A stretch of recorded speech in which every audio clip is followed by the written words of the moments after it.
All right, well, good afternoon, everyone, and welcome to the first of our UConn Alumni Climate Change Series. Today's topic is going to cover how path to clean energy is not solely in the hands of our engineers, but also society, government, and more. My name is Josh Pruitt. I'm the Senior Director of Alumni Relations for the Regional Engagement Team here at the UConn Foundation. And I'm joined by my colleagues, Caitlin Krause, our Senior Director of Alumni Relations for School of Engineering, Kim Latchett, our Senior Director of Alumni Relations for College of Liberal Arts and Sciences, and Jordan Abbott, our Senior Director of Alumni Relations for the School of Law. Before we get started today, just a couple of quick items to help you maximize your participation. First, closed captioning is available. Should you wish to utilize this service, all you need to do is go right down to your toolbar there and activate closed captioning. My colleague will be dropping in instructions as well into the chat in a moment here, so please feel free to follow those instructions there. And next, we will actually have time at the end of the panel to field a lot of questions from you all. We're hopeful that you have some burgeoning questions that you're hoping our panelists can actually answer for you. So please utilize your Zoom toolbar and select the Q&A section to enter those questions. We expect quite a few questions and participation today, so that'll help us to streamline your requests and all of your questions. If you drop into the chat, one of our team will just prod you gently to remind you to throw those into the Q&A section just so we can keep track of that. The chat will be open, so we would encourage you to please participate. However, please make sure that you're keeping the conversations topical and friendly. We do reserve the right to remove anyone who misuses this tool. A survey will also be sent to all of you as a follow-up, and we would appreciate it if you could fill that out, let us know your thoughts about today's presentation, have any feedback on how we can help improve the delivery of this content, and any other topical areas that you think we should probably approach. Last, the presentation is being recorded, and we hope that you will take the opportunity to share this with your fellow alumni and friends. And given everything works out right, technology always is a question mark sometimes, we hope to post this within the next few days to our virtual library, which you can find at youtube.com/UConn Alumni. Now, without further ado, I want to welcome our incredible group of faculty to this program. Joining us as moderator is Dr. Angie Seth from our Department of Geography. Dr. Seth is an associate professor of geography who earned her PhD in atmospheric sciences from the University of Michigan. Her research centers on understanding regional processes within the context of global climate, from the role of vegetation to precipitation extremes during El Nino events to understanding how monsoon systems change in warmer climates. Professor Seth has recently led an assessment of climate changes for the state of Connecticut as well, and is currently examining extreme heat events that have happened both in the past and in future climates. She's also the chair of the Atmospheric Sciences group here at UConn and co-founder of the UConn at COP. Professor, thank you so much for joining us. I know we have a rock star panel here, and I will throw this over to you. Thank you so much, Josh. And welcome to everyone. I am so excited to be here with you all today. And I want to first, let's start by introducing our panelists for this discussion. So we've got, I'm going to do this in, I think, in alphabetical order. So Carol Atkinson Palumbo is a professor in the Department of Geography at UConn. Her PhD is from Arizona State University. Her work has focused on sustainable transitions in transportation, cities, and energy systems. And she uses GIS-based spatial analysis for her work, including other methods of research. She trained for 5 years as a National Science Foundation IGERT scholar in urban ecology, and her specialization is in collaborating with interdisciplinary teams to pursue youth-inspired and policy-relevant research.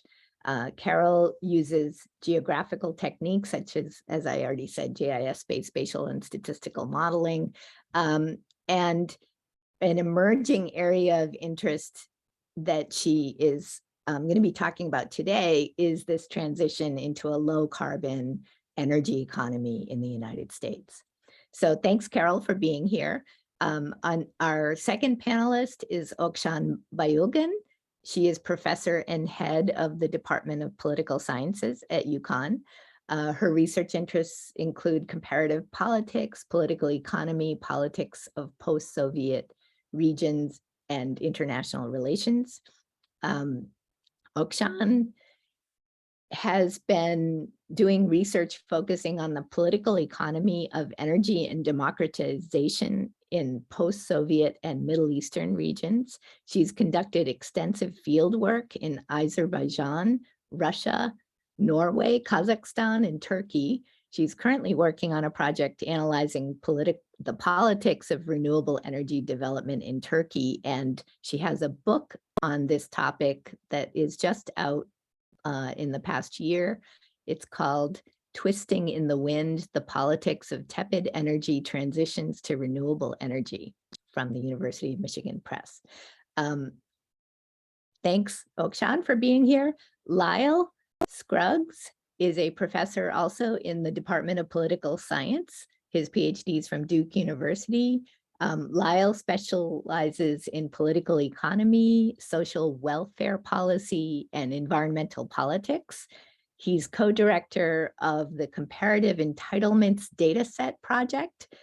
I'm not sure what that means, but we'll go with it.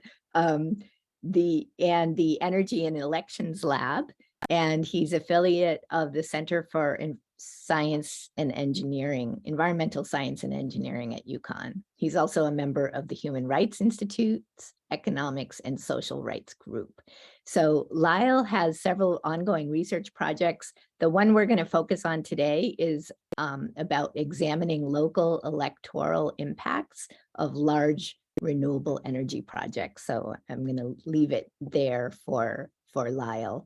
And then we have, thanks Lyle also for being here. Nat Trumbull is an associate professor in geography, and his research focuses on coastal management and research. He's done a lot of work in the former Soviet Union, and his interests also include water resources planning and management, urban and community development, and regional planning. And he has gotten involved recently in offshore wind discussions and the social aspects of that work. So this is our amazing panel. I think I got everybody here. Welcome. And I want to start with just a tiny bit of background on this panel. So as you all should know, we are in a global climate crisis. And as a climate scientist, I can tell you just a couple of bullet points that are really crucial background for this. So the latest international scientific consensus is super clear that humans are virtually certain to be responsible for all of the climate change that we're experiencing at present. And because of that, that also means that we can solve it, right? If it's human caused, humans can solve this problem. And the science tells us that we should be limiting warming to less than 1.5 degrees. If we can, we should be working very hard to do that, because every increment above that temperature increase will cause more unmanageable consequences to human health, to human welfare, and to ecosystems on which we depend. So in order to keep temperatures below 1.5, the international agreements have been working to really limit emissions of fossil fuels, which are the primary cause of warming. And so the US has policies now which are much improved from the past, which, you know, there haven't been policies for a long time.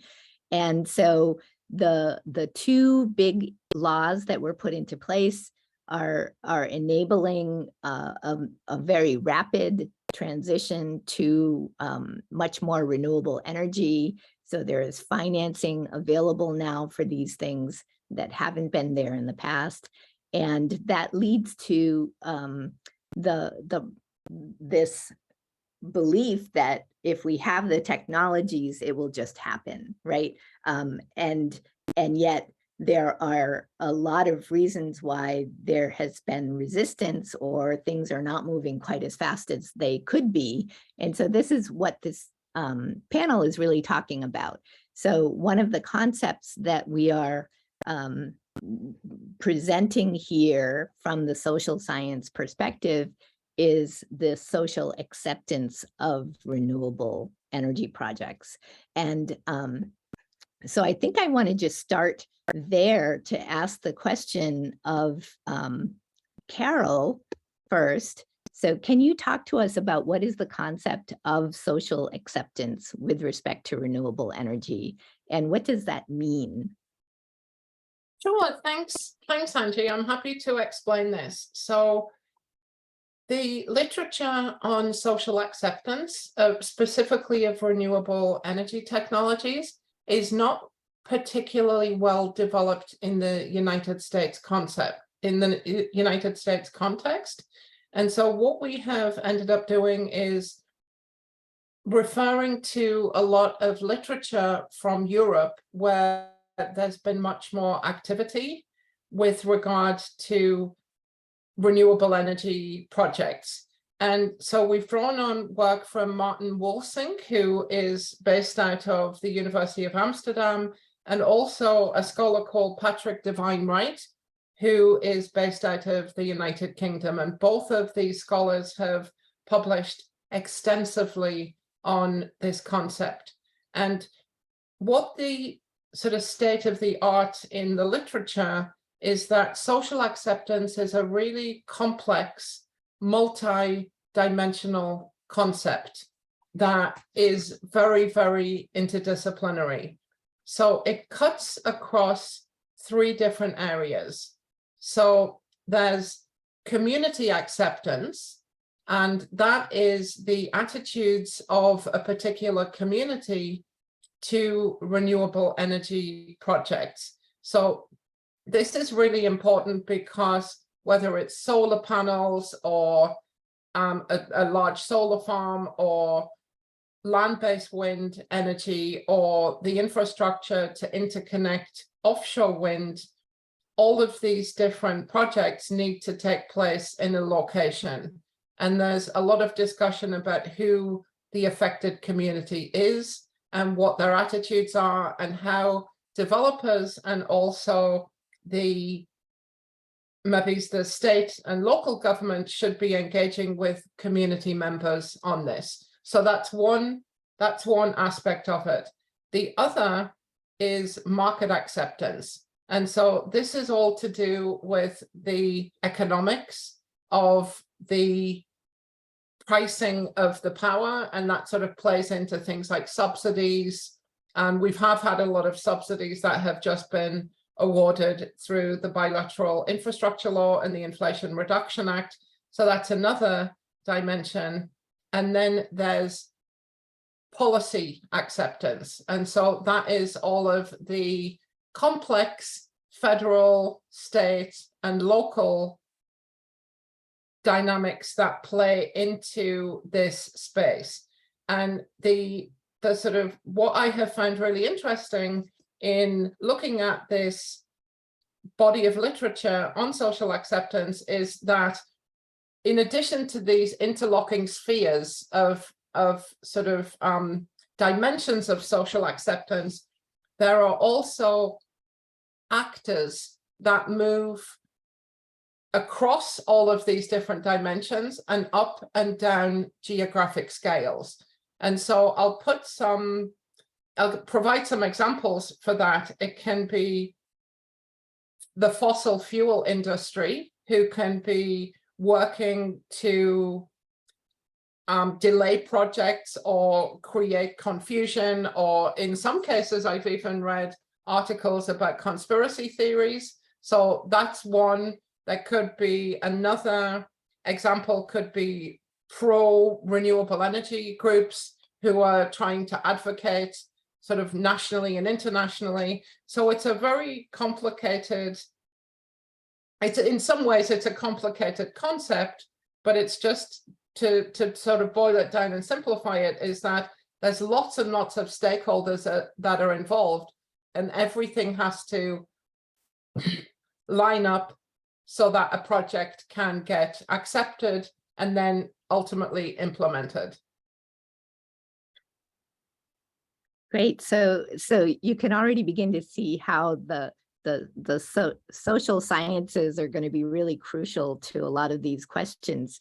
Okshan, that leads me to the question, because more and more social scientists are included in these interdisciplinary teams that are looking at these issues. How does the inclusion of social sciences influence the research process and outcomes? Are there barriers to the integration of the scientific teams that include both physical and social scientists? Thank you, Angie. Good afternoon, everyone. It's nice to be in this panel. These are the colleagues that we work together all the time, but this is a sort of a different venue. We have these kinds of conversations all the time among each other. But so, yeah, I mean, that question is really interesting because in recent years, especially in the last year, all four of us, or five of us, you too, Carol, Angie, we've been invited to join interdisciplinary research teams at UConn and around UConn. And it's been kind of interesting, and it's been an interesting experiment. We are seeing a lot of interest in including social science in research around climate change, resiliency, other environmental sort of challenges. And we had a sort of a rough start in some ways because everyone was trying to figure out where social science comes in the picture. And I would say that we haven't really figured it out completely yet. It's still a sort of experiment that's ongoing, but I think there are a lot of interesting sort of methodological and framing sort of perspectives we bring to the table in these interdisciplinary research projects and grant applications and so forth. I think what we're helping with the most is sort of this translational research, right? A lot of our colleagues in natural sciences, in engineering, they have a little bit of a challenge sort of emphasizing the importance of their research for broader environmental and societal impacts. And I think that's where we come in. We help with the framing, broad framing of the research problem, introduction of new methodologies, using focus groups, interviews, content analysis, public opinion surveys. And I think by integrating social sciences into these research contexts, we are providing the context, right? We're trying to sort of explain how individuals and organizations relate to the environment, to the climate, how decisions are made, how the cultural, political, economic context and relationships sort of influence the outcomes. We bring into the discussion the role of power, the role of sort of justice. And so in that sense, we're expanding the discussion quite a bit, and I think helping our colleagues translate their research into more meaningful societal outcomes. And in doing so, we're also developing sort of new relationships with stakeholders in society, community organizers. We're sort of providing that bridge. It's not just a sort of end in itself, like reaching out to these different stakeholders in society, but also using that as a means to understand the different interests and needs of various stakeholders. And we're sort of trying to, include them in, the inclusion is a big piece of this, in sort of using technologies that will help them, that will benefit them. So in many ways, we are sort of providing that bridge between the societal outcomes and the sort of the research at the lab, right, in terms of developing these technologies and the modeling that takes place. So we serve, I think, a really valuable role in providing that context, research context. Does that answer the question? I think it's a great start. Does anyone else want to add? Lyle, Nat? Oh, you're muted, I think. There are a couple of things I think I'd like to add to that. One really important thing that I think social science and social scientists bring in is more of a decision-making or psychological element that affects a lot of us, right? this is a long-term problem that we've created for ourselves. We've got some really good things out of creating the problem, right? Fossil fuels have made us, many of us, maybe most of us, a lot richer, and made life more convenient than digging holes with shovels. But we also have a collective, we've gotten ourselves into the mess. We have to get out of it. But sometimes recognizing the problem, especially over really long timescales, is difficult. We may know what the science says, but the science and the earth is going to do what it's going to do, whether we respond to it well or not. And so trying to respond to it as conveniently for us as possible, but also getting the job done is a bit of maybe threading the needle, but it's a difficult challenge. Okshan referred to a few justice issues, and one thing that it's easy to forget for us in the United States is that we use a lot of energy. We use a lot more energy than most other countries. Solving the problem for us seems to be just a question of maybe using a little less and switching the kind we use. But in most of the world, most people don't probably use enough energy. And there's not really a good model, except the model to burn a bunch of fossil fuels to get rich and to have washing machines for everybody. And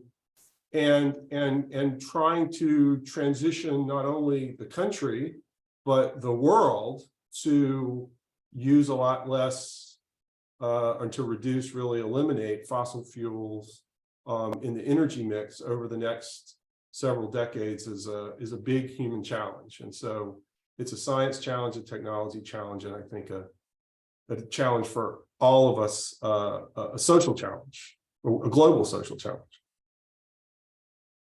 Yeah, so you brought up the issue of justice, which I think is multidimensional in itself. Does anyone want to talk more about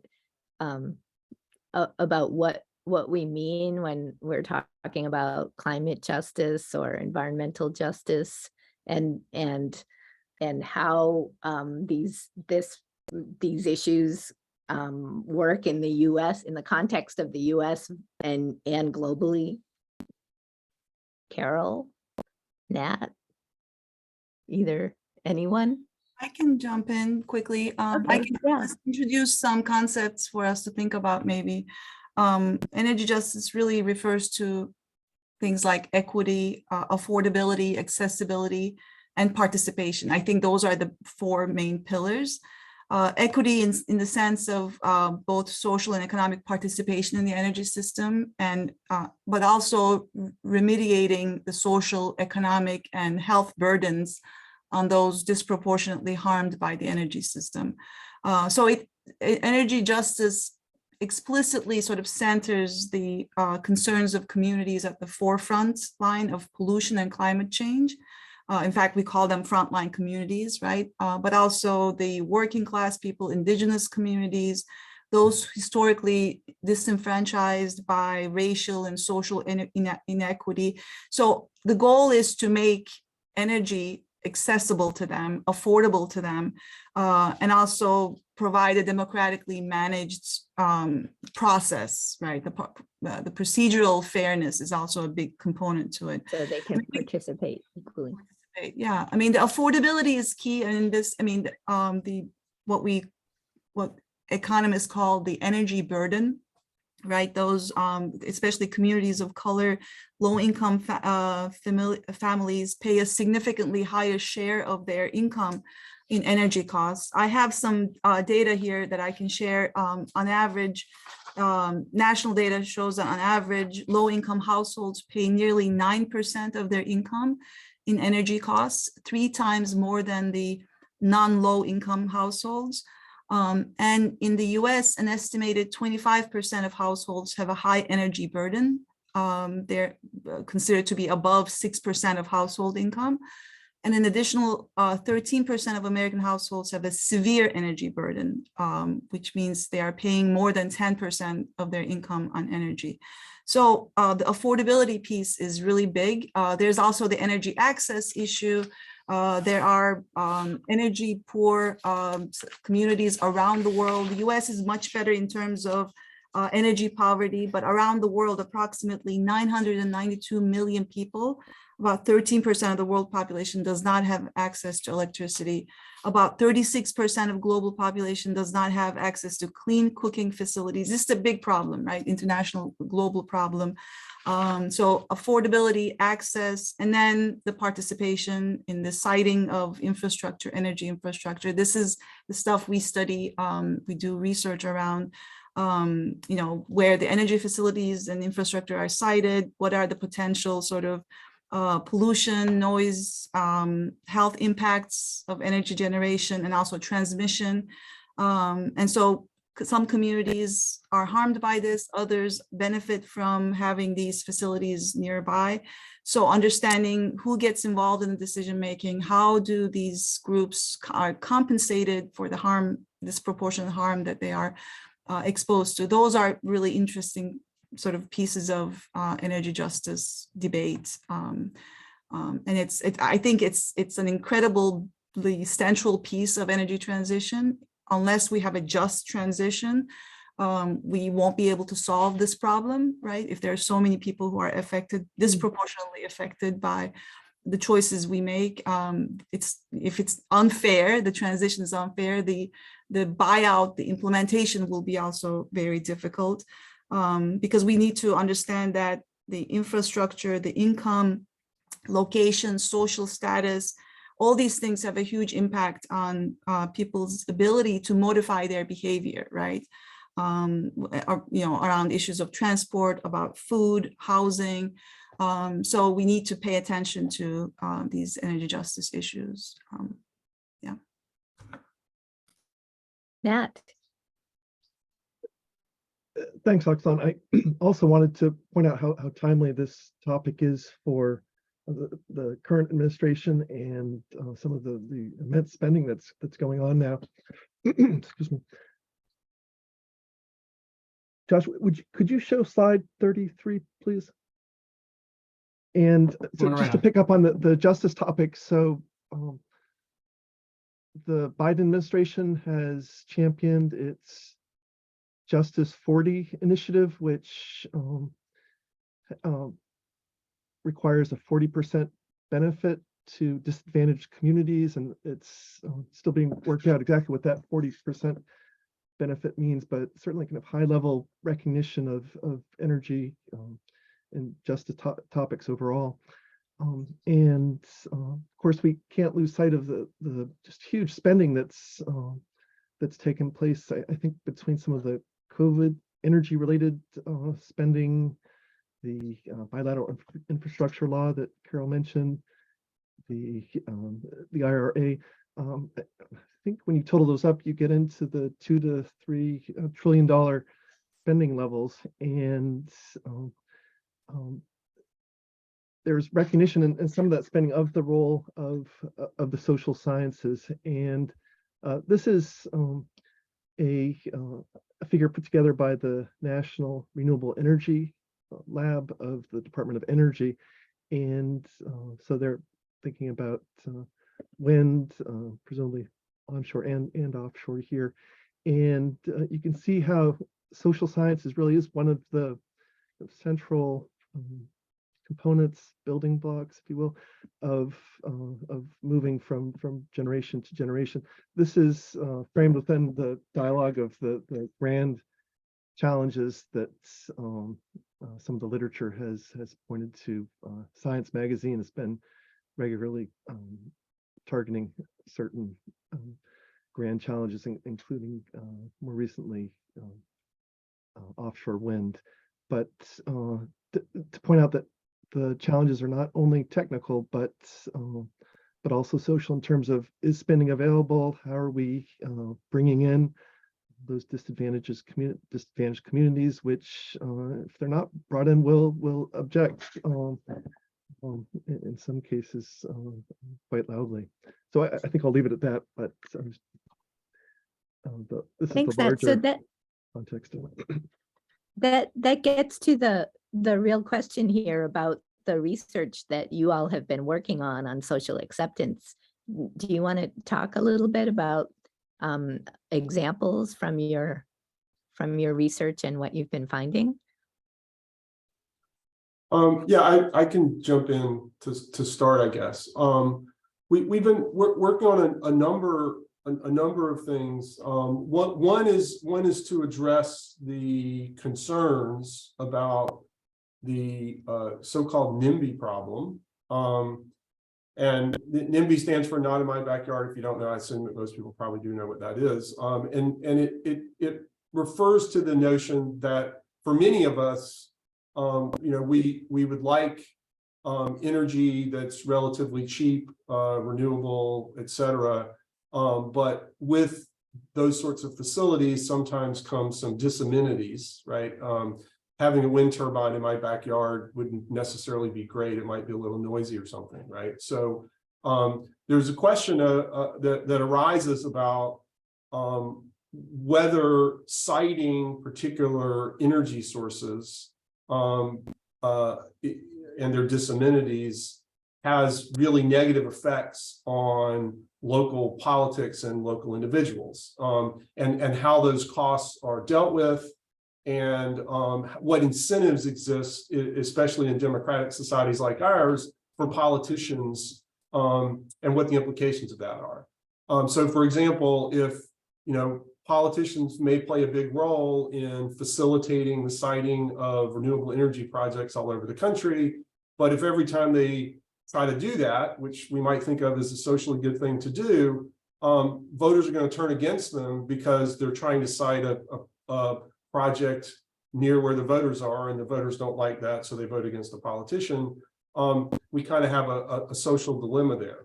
The incentives of the politicians aren't in a democracy, which is, among other things, to get votes, to get reelected, are a bit at odds, perhaps, with the social good of trying to get more renewable energy projects built. There was some early research in Canada, most specifically, that suggested that voters punished politicians when for citing these renewable projects, or at least some of these renewable projects near people, and so it was electorally costly. So we undertook a study that was published. Was it last year or 2 years ago? Oksha, I don't remember. 2021. 21. So I guess 2 years ago at this point. Time flies, especially under COVID. We looked in Minnesota, and we looked at state house elections, and we looked at the precinct level to see, which is a pretty low level of voting aggregation. And we looked to see whether incumbent politicians who, when a turbine was built in a precinct, whether they suffered electorally, that is, whether they lost votes after the turbine was built compared to the period before. Now, obviously, there's a lot of things that can affect whether a politician gains or loses votes in a particular district. So we kind of take advantage of scaling this up and look at lots of different examples. And we also try to compare where the turbines are built to comparable types of districts. So as you might guess, you don't build turbines in the middle of cities, you build them where there aren't that many people and it's windy. So if we compare districts where it's windy and there aren't many people, and they didn't build a turbine, to precincts and districts where it is windy and they did build a turbine, what we found, in fact, was that incumbents tended to gain votes, not lose them. And that was true for either party in Minnesota. So Republicans or Democrats both tended to gain votes. The incumbent did when turbines were built in a district. Now we don't really have causal or detailed mechanisms about why that's true. We don't know the reason that people voted, or more people voted for the incumbent, right? We don't ask people, or we don't get to ask people in those particular detailed situations. We also looked at Texas more recently. This is a paper we're still writing. And in Texas, we found something quite similar. Maybe surprisingly, maybe not to you. Texas is a very different kind of state than Minnesota. It's a little redder, one might say a lot redder. in terms of Republican versus Democratic presidential votes and the legislature there. Surprisingly, though, Texas, or maybe surprisingly, Texas generates a lot of wind. It is the largest, I believe it's the largest wind state in terms of total output. We did a similar thing in Texas that we did in Minnesota. That is, we looked at all of the state house elections and we tried to compare whether the incumbents in districts where a turbine was built gained or lost votes relative to the votes that incumbents got in districts where turbines weren't built. And even though elections or those sorts of elections aren't quite as competitive in Texas, most or all, about half of the races in Texas actually aren't competitive. No one runs against the incumbent. That's what I mean by not competitive. We did find that that incumbents gain votes when turbines were built. So we think that's a good sign. We don't really want to try to over extrapolate that. The fact that we found that over roughly the period of 2010 to 2020 in Minnesota and Texas doesn't necessarily tell us that, going forward, incumbents are always going to win in these contests. But it does provide some hopeful evidence that, in fact, voters see the benefits, even when there's inconveniences of building energy facilities when they're renewable facilities. So that's a little bit of the research we've been working on. I'll stop there. That was a monologue. Yeah, Okshan or Carol, or do you have anything to add to that, to the discussion there? Yeah, I mean, Lyle summarized it really well. I just want to say that we really found an interesting niche there. There's, as Carol mentioned at the very beginning, there's a very rich literature around social acceptance. It's really popular to write about that, especially in the European context, but even in the US now, there's so many studies looking at all kinds of objections to projects around issues of, place identity, property values, health impacts, nature of the planning and approval process and all that. So those were all great, but we found that there was really not much done beyond that, in the sense that we didn't know if that social acceptance or resistance translated into any political outcomes.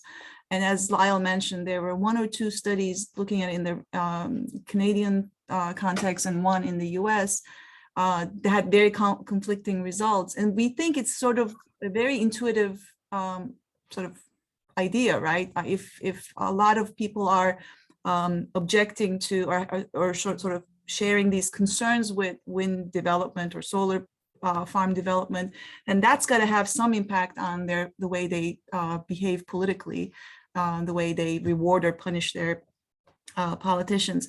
But of course, we had a suspicion in some ways that there was a lot of this opposition that we hear in the news, these sort of local resistance to projects, turbine projects, for instance, were perhaps a little manufactured too, right?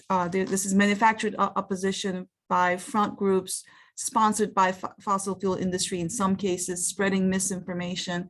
I mean, that's not necessarily the case everywhere, of course. There are a lot of run-of-the-mill NIMBYism in the country, but we sort of wanted to understand the power of that kind of opposition, whether it translates into, I mean, there's, of course, we hear about, anecdotally at least, we hear about project delays because of opposition. But I think the political implications, electoral implications, are even more significant, because if the incumbents, if politicians think that this is not a safe bet, right? If they're going to be punished for siting these turbines in their districts, then that's going to affect the feasibility of clean energy transition in the United States dramatically. And we're seeing, as the government, federal government, comes up with these goals of achieving, clean electricity by 2035, 2050, we're going to need more and more land to, site these this infrastructure, and that's going to create a lot more conflicts, perhaps a lot more opposition. So the political context is really key, I think, here.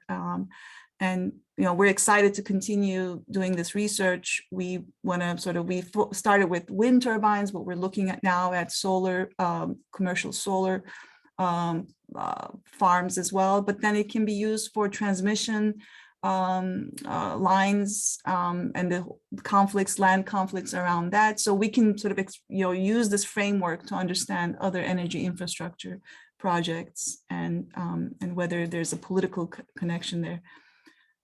Yeah, I mean, I'm glad you shared that slide. This is the other interesting part, right? We're seeing that more and more of the infrastructure locations are happening in more red states, in states that are more conservative, rural, red states. As you can see in this graph here, the biggest producers of wind and solar are really where that partisanship might have a really interesting effect.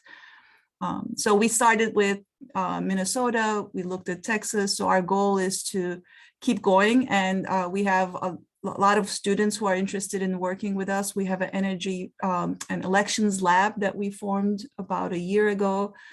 So our students are getting trained in collecting data, electoral data at the precinct level. And then, we're sort of, the goal is to kind of expand this research to other states as well, starting with the top 25. Yep, that's our website, little plug here. Yeah, and we're applying for more grants because obviously we need resources. We have started doing this public opinion survey in Texas. We would like to, extend that to other states as well, which is going to be costly. So, yep, this is our little plug for if anyone wants to help contribute to our research. Great. I know it shows just how powerful the social science research is, because if politicians know or have this sense that they're going to not be punished but actually benefit from doing these, then that's going to help a lot. And it's not, I'm not suggesting that that's a done deal, we're all set now. You've got a lot more work to do, but it shows how powerful this kind of research can be. I wanted to ask, well, before I ask another question, does anyone else want to speak to that issue? And I know you're supposed to be able to jump in anytime, but if the follow, Nat, go ahead. Angie, I might say a word just for our Connecticut context. The New London State Pier saga that, at least in Southeast Connecticut, has been in the headlines for the last 2 years, and some of the management issues was the topic of one piece of research that Professor Sima Eben and I worked on. We looked at over 100 written comments submitted to the Army Corps of Engineers related to the project, and resident reflections on how offshore wind will be a part of the Connecticut economy. And I think we were surprised by the level of, in some cases, objections, but at least kind of intensive questioning. How will this benefit Connecticut directly? Is the now $250 million investment viable from a foreseeable future return on investment? So I guess I'd like to point out, at least in the offshore wind space, how important Connecticut's role has become. So we have at a U.S. level a 30 gigawatt goal by 2030 on the West Coast, 20 gigawatt investment by 25 by 2045. So really at the government level, of an intense interest and commitment to to renewable energy, at least in part through offshore wind. But I guess I'm here to say in Southeast Connecticut that this is it's been a rocky road so far. We'll see in other parts of the state. Avangrid has its home bases in Orange, Connecticut. Park City Wind has a growing office in Bridgeport. So we'll certainly be hearing a lot more about offshore wind and its reception in Connecticut. One thing I thought it might be worth adding and at least making clear is, obviously we're talking about aggregate results in the research that we've done. I mean, there's obviously opposition. There are obviously people who vote against incumbents because of these projects. And so I don't, hopefully no one takes in the audience takes away the impression that, you know, if you find a positive effect, this implies that everyone is positively benefited or whatnot, right? There are conflicts, and there certainly are, and nor is this to imply that there aren't real damages to people that aren't properly compensated, right? I mean, we can get to a justice issue even in a transition to renewable energy. We know this is true for fossil fuels. In the original rollout of fossil fuels, we find that a lot of communities of color who are underrepresented politically often ended up bearing much greater direct costs of projects and reaped a small portion of the benefits. In some respects, this is maybe always true with various forms of development in which costs are geographically concentrated and benefits are widely dispersed. And this tends to be true of energy projects.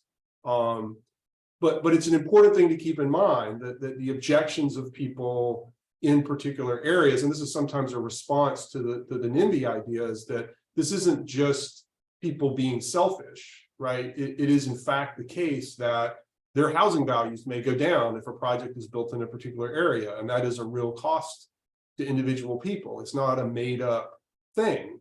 For the wider community, I think it's important to keep in mind that is a fact, right? And so while it might be great that a bunch of people living on the coast of Connecticut are going to be suffering, well, it's not great that they're suffering, but we're going to get offshore wind brought into the state, to ignore the fact that there are individuals who are bearing a cost and to not come up with some fair ways to compensate or ameliorate the cost, right?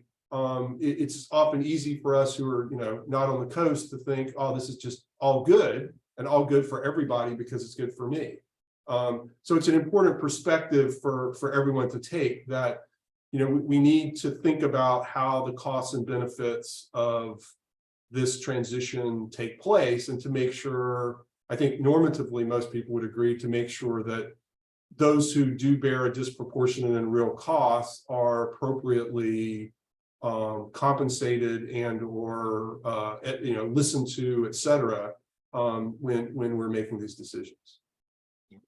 So I'd just like to maybe jump in and expand upon a point that the point Lyle has just made, which is that in the sort of renewable energy space here in the United States, there's a tendency for developers to want to engage in community host agreements for towns that they might be working with, or if it's individual landowners, as in the case of the work we did in Texas, for example, they'll enter into lease agreements with the landowners, and they'll get a certain stream of benefits and things like that. So particularly for offshore wind, there's a lot of discussion in Europe emerging about the form of ownership, which seems to be a really important factor in shaping how communities engage with the topic, or the receptivity to it.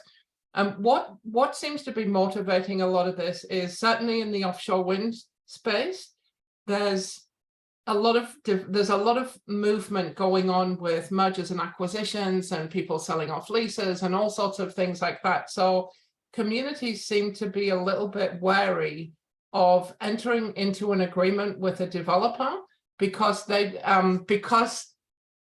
are worried 20 years down the line if that developer is still going to be in charge of the project.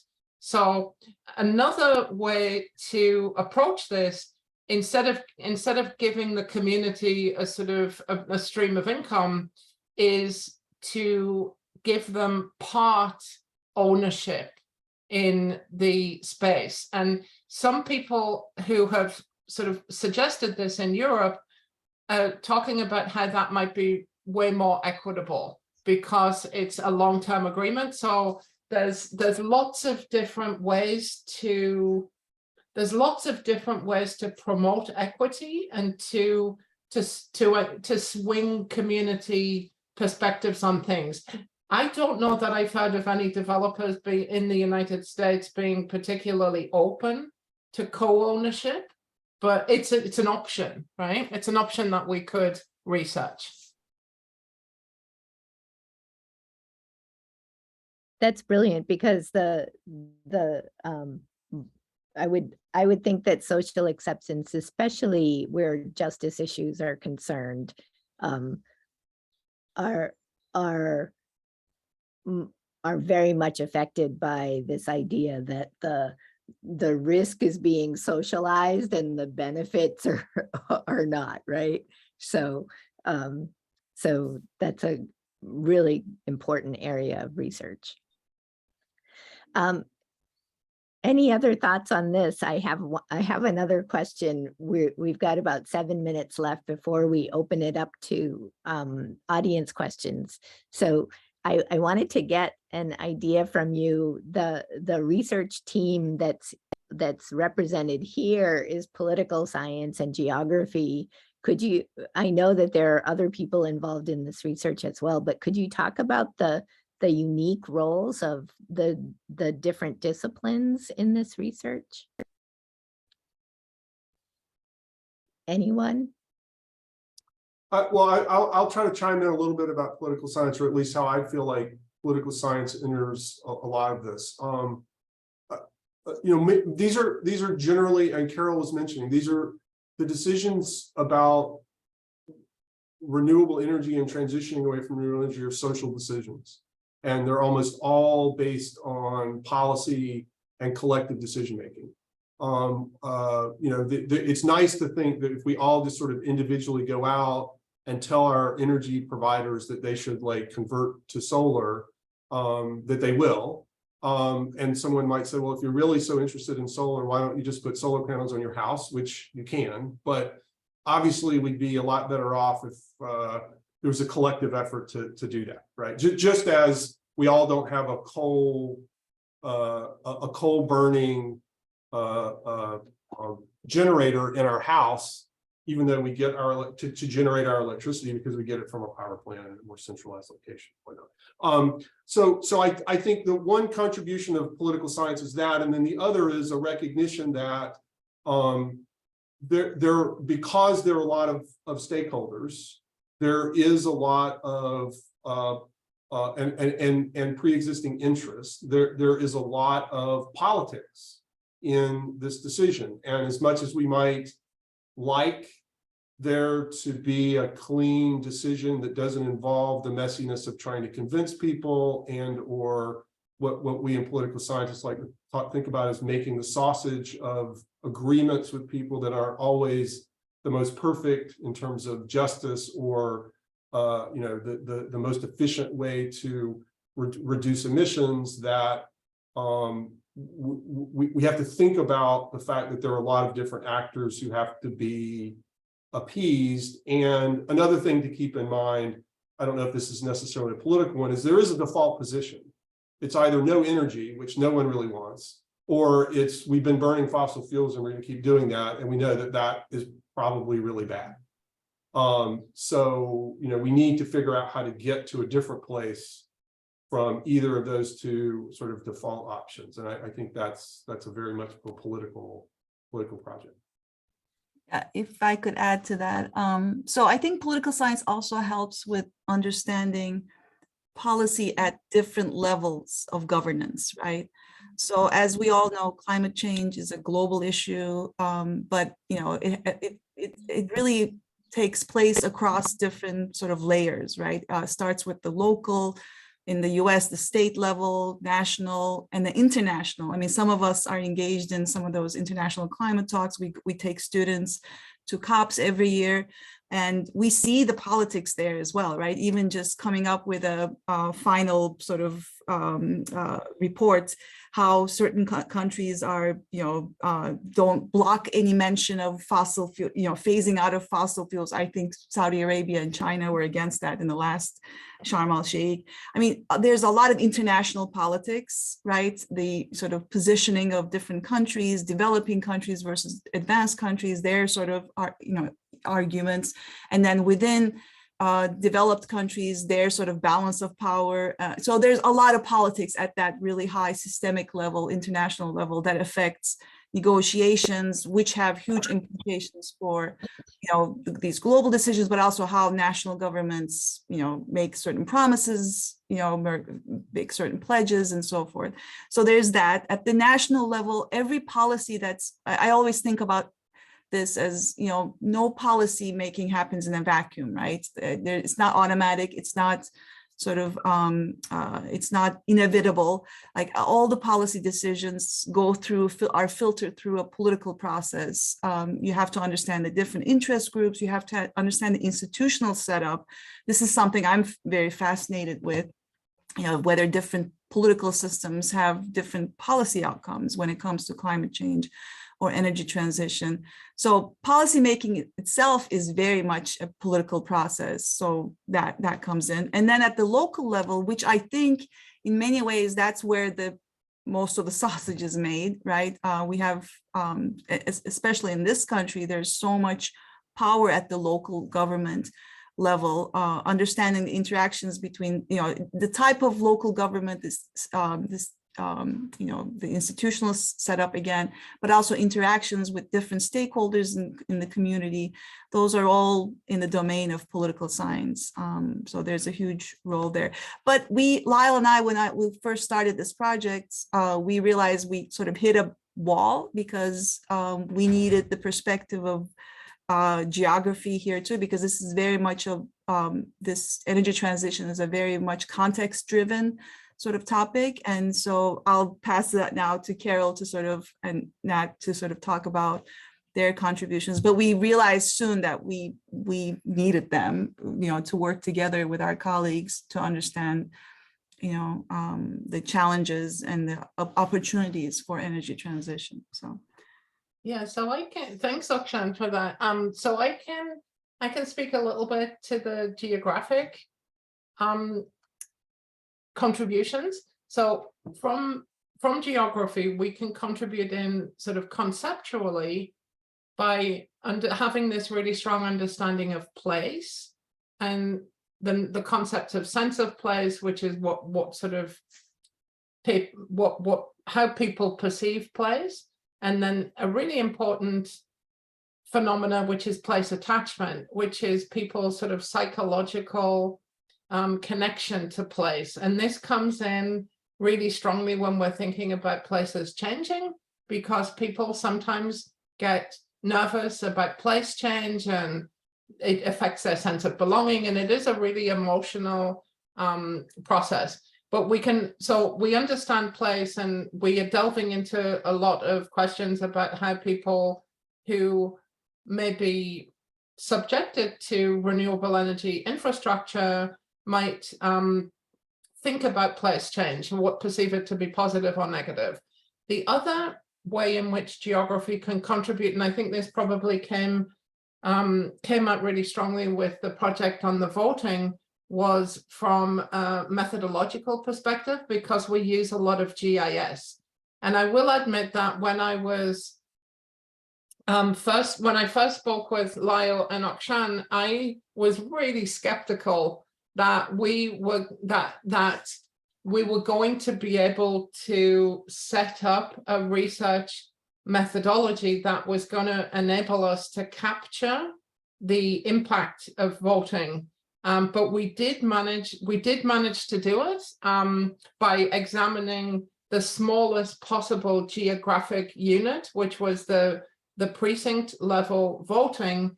And I was absolutely amazed that we were able to find some statistically significant impact, because it was quite complicated methodologically. But I do think that geography definitely has a role to play in sort of collaboration with other disciplines. And I'll just sort of close out by saying that I learned a lot about electoral politics during this process. So it's been a fascinatingly rich experience. So thank you for bringing me into that. Angie, I'll add just the point that's already been made, how interdisciplinary this topic is, and how important and really essential it's been to partner with other disciplines, with other faculty members, graduate students, undergraduates in other departments. UConn has a new center titled CIRO, Connecticut Initiative on Environmental Research of Offshore Wind. And that includes not only some of us, but also economists, marine scientists, attorneys. The list goes on.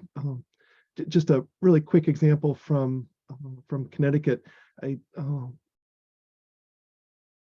When I think about the approximately $6 million host community agreement that London signed with Revolution Wind about a year and a half ago, I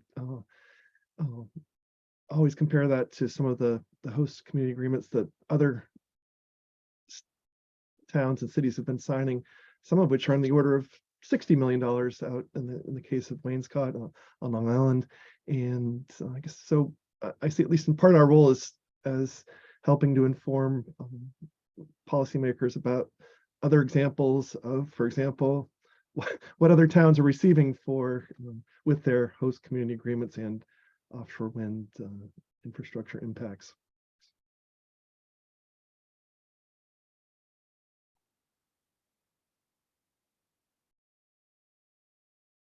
Oops.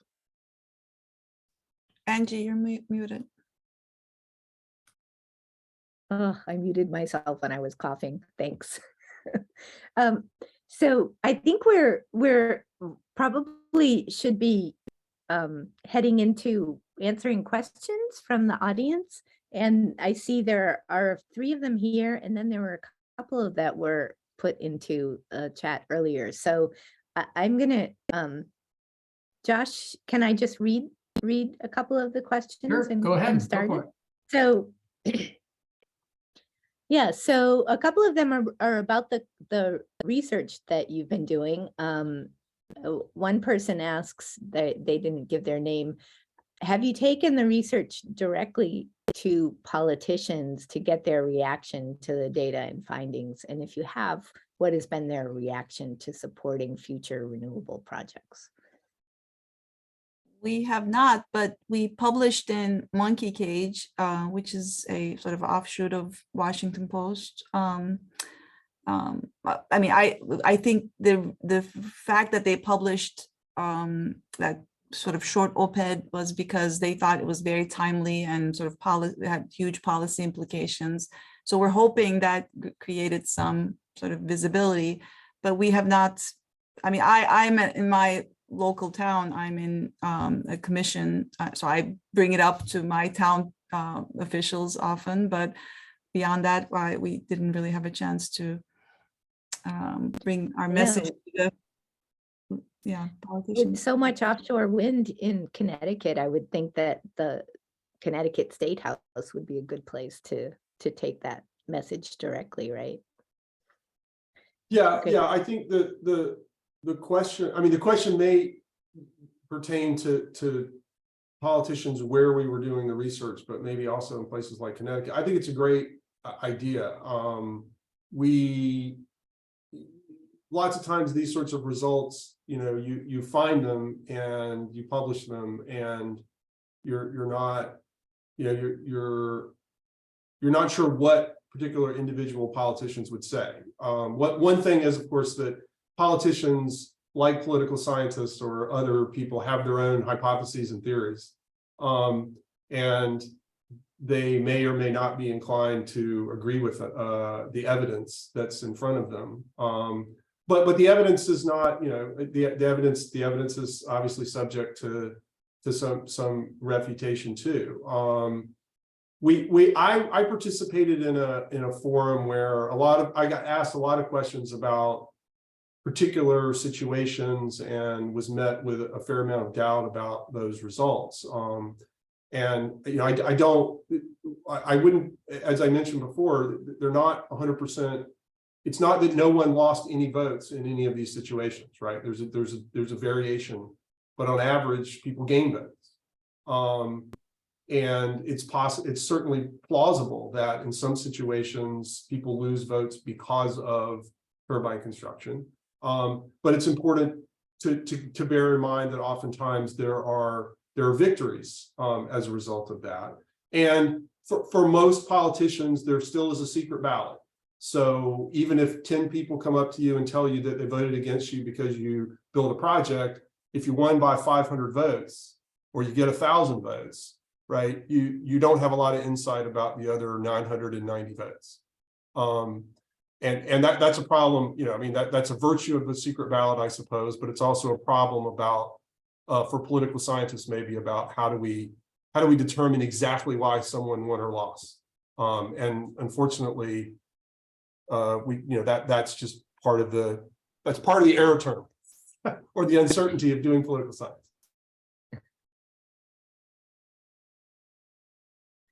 Okay, next question. So Corin Clark, thanks for listening in, Corin, has asked a question: has any of the research focused on secondary gains of energy projects? For instance, I heard a piece about farmers growing crops in the shadow of solar panels that would not survive unrelenting sun. Would something like that help the social acceptance of projects? So I can I can respond to this. In part of the background work for the Texas project, we probably spent about a year reading existing literature and examining data on renewable energy projects in Texas. I will admit, I was just, when I first looked at how much wind there was in Texas, I was absolutely just sort of, I thought it was jaw-dropping, because I think the data are something like, if Texas were a country, it would be the 4th or 5th largest wind energy generator in the world, which kind of runs counter to my perception of them as a red state. But this speaks directly to the secondary impacts, because a lot of the wind turbines, and some of these wind turbine projects are sort of 100 to 200 to 300 turbines sort of in number, that can stretch for 100 miles or so. We've all spent a lot of time looking at sort of Google Earth and GIS mapping and things like that of these individual projects, but a lot of them are on ranches, and they're existing ranches. And so what we had found, and this is again from just sort of background research, not our own empirical research, was that ranchers were quite happy to host wind turbines because of the revenue it gave to them. And it allowed them to continue to ranch. So it sort of enabled them to continue with that current arrangement. So I would sort of see that as a secondary benefit. And the example about the sheep is really interesting, or about the solar. The solar issue is really interesting, because I found out that there is an association for an American Association for Solar Grazing. And it's a group of people who are advocating for large ground-mounted solar, and then you can have sheep on I think also maybe goats as well, because they're small enough animals to be able to graze sort of in and around the solar panels. And so they feed them, you've got multiple uses of the land, and they also keep the vegetation down. So there's lots of these sort of core benefits coming out, and people are trying to really sort of get win-win situations. I think that's called agrivoltaics, right? I think that's the term that I had heard, but I was going to add that it's not just on farmland, but there are also attempts to build on abandoned fields or rehabilitated mines or landfills or hazardous waste sites, known as brownfields.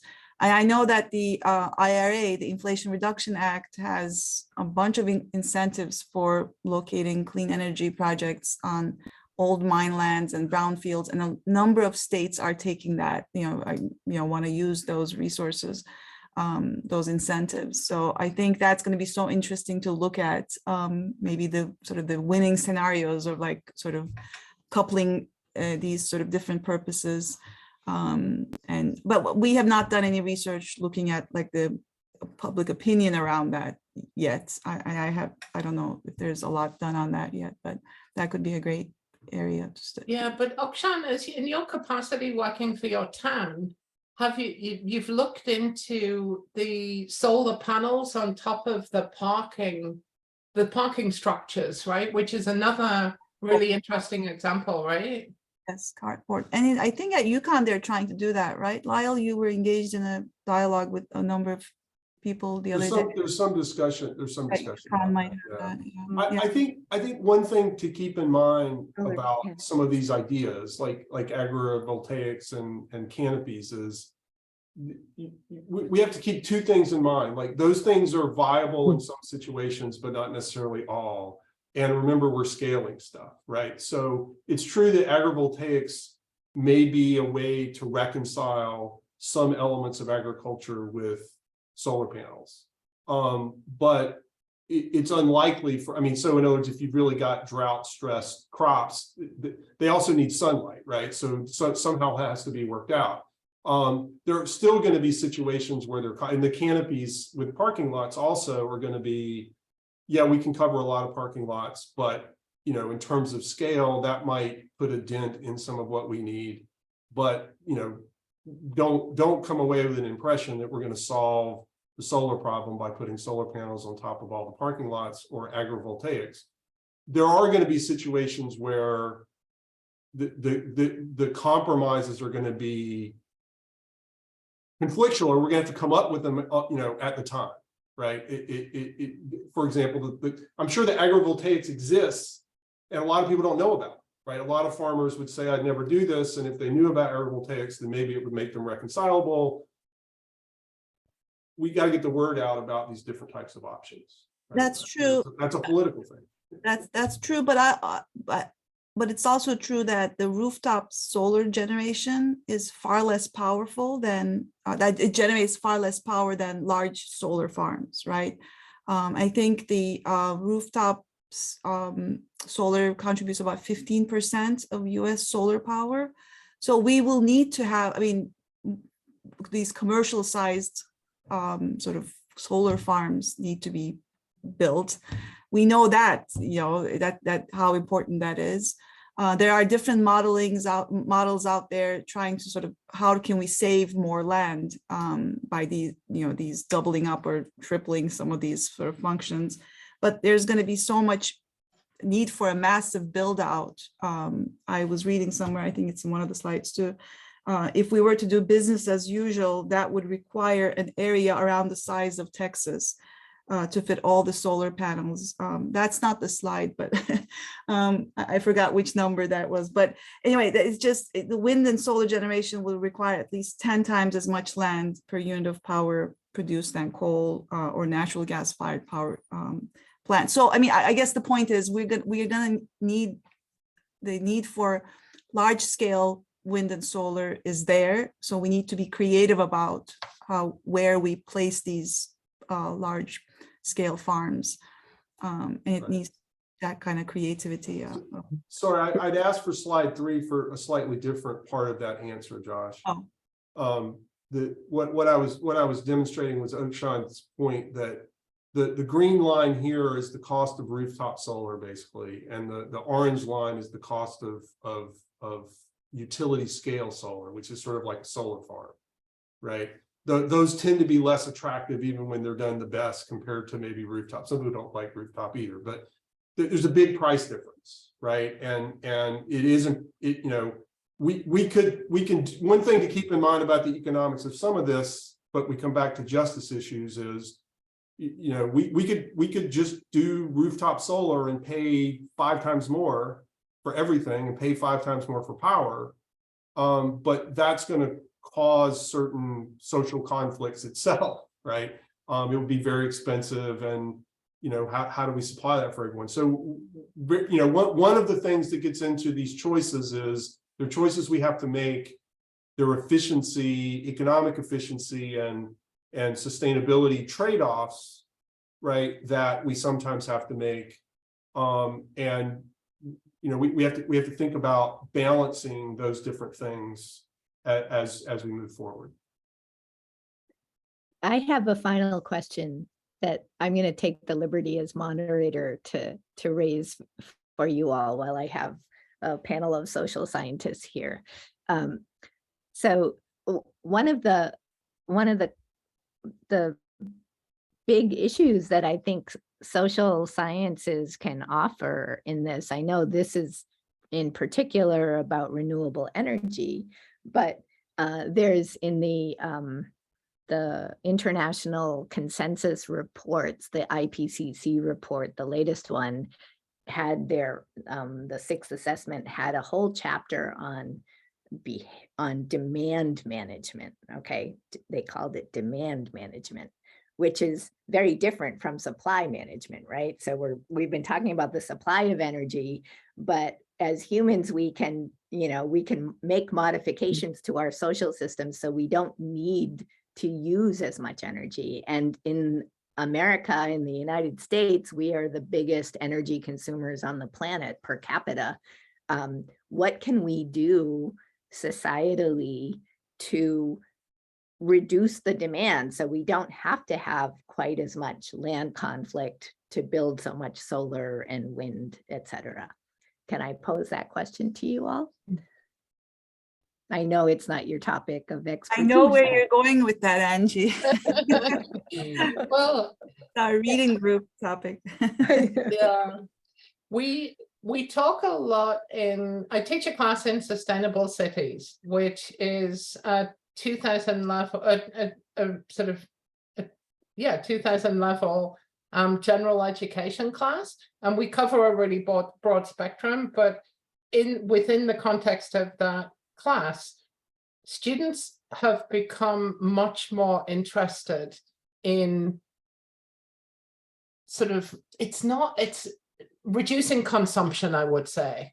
And it's a mixture of and that actually where it stems from, I think, is that it's sort of very much a personal identity issue with the students, that they are increasingly realizing that the current contemporary society sort of has fostered having people as consumers, and that is where we get our identity from, what we purchase and our sort of consumption behavior.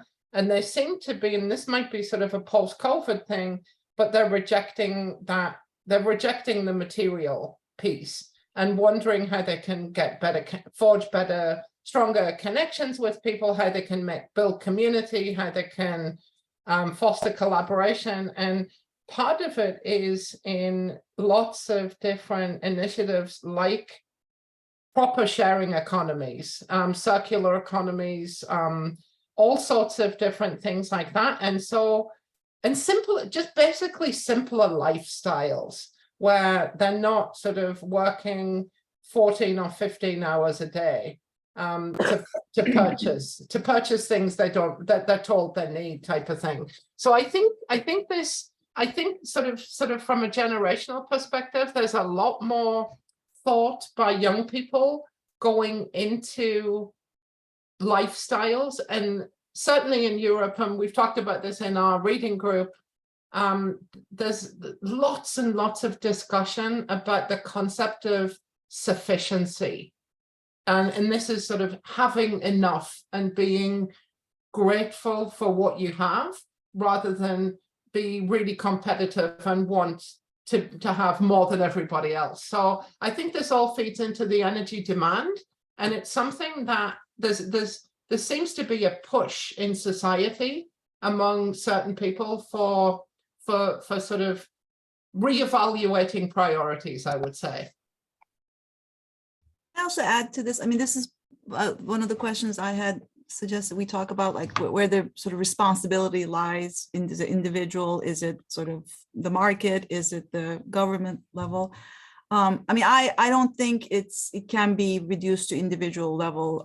We can talk more about that a little bit, later, but partly because I was reading this report the other day, an emissions gap report, UNEP's, talked about how the combined emissions of the richest 1% of the global population account for more than the poorest 50%.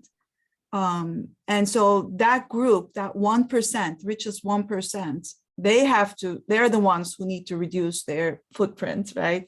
By at least a factor of 30, so that we can stay in line with the Paris Agreement targets. So, I mean, yes, individually we have responsibilities, and I mean, not, and part of it is beyond our control. We had a speaker here a couple of weeks ago talking about this, how good people can make bad environmental decisions, and not because they don't want to be environmentally conscious or anything. It's just the incentive structures are not there. It's just more convenient to do the, use the status quo system, or the not, environmentally less appealing sort of solutions become more convenient, and people end up gravitating towards those.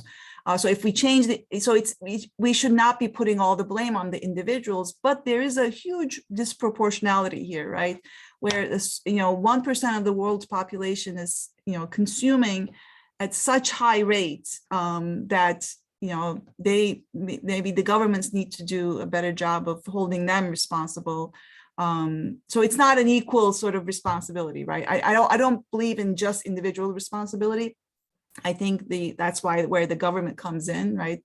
The incentive structures have to be changed to change behavior and make it more convenient for people to act a certain way. But even if we were going with the individual level, not everyone is equal when it comes to, being responsible for this problem. Well, I one think, here. yeah, go ahead, Nat. Sorry. Well, one hears about the 3 C's of COVID, coercion, and I guess largely with China, and conflict in Ukraine is shaping some of our latest global consumption. It's worth pointing out we extracted more coal globally last year than ever before, so there are tides running both directions here. I posted something in the chat for everybody that I think is really instructive. It's a video. It's pretty short. It's about washing machines in Sweden, and the basic gist is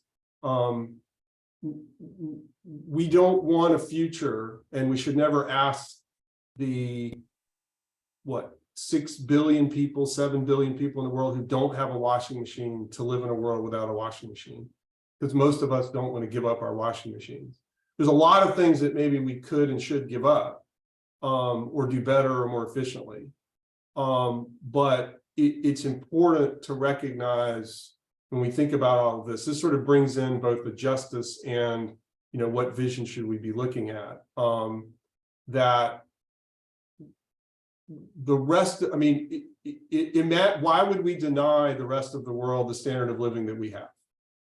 And if the answer is no, then you have to figure out, most of us would easily agree that would probably destroy the planet, given the current way that we do things.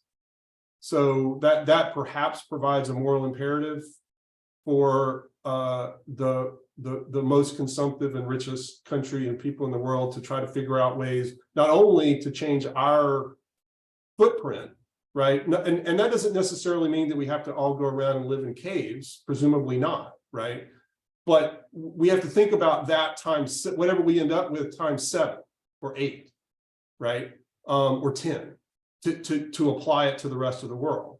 And that's a sort of moral challenge, I guess, and maybe a challenge for all of us to think about, you know, how big our house needs to be and how big our car needs to be, and even how big the battery on our EV needs to be. Which is we didn't talk about minerals, but you know, apparently there's not enough silver on the planet to make all the solar panels that we would need to build solar panels for the whole world, which is a resource constraint. Anyway, but I encourage you to look at the video. It's only 5 minutes. That's a very cool. It's a little preachy, but you know, it's got some cool graphics in it. I like that video a lot. And I want to add, just like I had come across a study that said having one fewer child is vastly more significant than any other choice that an individual could make. Well, do we want to go around telling people that? You know, that gets into a lot of ethical issues, right? And so I just want to leave you with that, I guess, right? There are some solutions out there, but you know, but that kind of infringes on other rights that we have. So it's sort of a tough line. Yeah. Yeah, I think this idea of the population is it's a critical issue, but it's also one where we have to make very clear that humans are responsible for this problem of climate, right? And we have to fix it. But as has been stated by many of you already, it is not all humans equally that are responsible, right? Okshan just pointed out that 1% globally is vastly disproportionately responsible. But if you look at the top 10%, that would include all of us in this room. Right. We're vastly disproportionately responsible as well. And there are, you know, more than 60% of the human population on Earth that have very little responsibility for this, right? So, so we are humans are responsible, but we are highly distributed in our responsibility, and we need to be cognizant of that as we proceed. So I'll leave it there. There was one more question about a Heartland Institute report, which I could answer really quickly, but I can just say that is a major piece of disinformation. That is actually it was a question written by Andy about the NIPCC report, and it's designed to look just like the UN IPCC report. If you flip page by page, it actually looks just like the official IPCC report, except it's written by a group of deniers that is just meant to confuse the public. So if you see the NIPCC report, it's just a load of bunk. So please burn it. Can I want to add one thing that we really didn't get to talk about, because I think this is important. This has to do with the politics around a lot of this. There is a political divide about these issues. It's undeniable. Where it comes from exactly, I put another thing in the chat, which is merchants of doubt. A lot of it is vested interest. A lot of it is current cultural things. But it's important to recognize that a lot of the things that address the climate problem are things that can be done in a bipartisan way. You don't have to get rid of capitalism, or at least many people would argue, you don't have to necessarily get rid of capitalism, but you need to very much reform it to solve the climate problem. You don't have to have everyone living in a super tiny place and not being able to live in the countryside to solve the climate problem. And one of the things we pointed out is a lot of the places that we need to generate the energy that we need to solve the climate problem are places where most people are Republicans.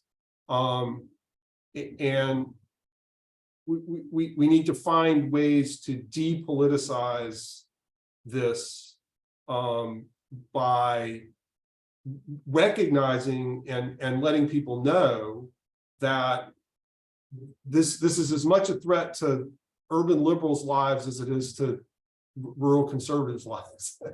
Maybe is another way to think about it. Anyway, so that's a subject for a whole nother chat, Josh, I guess. I was going to say that could take us now in another hour plus, if not longer, with just that discussion alone.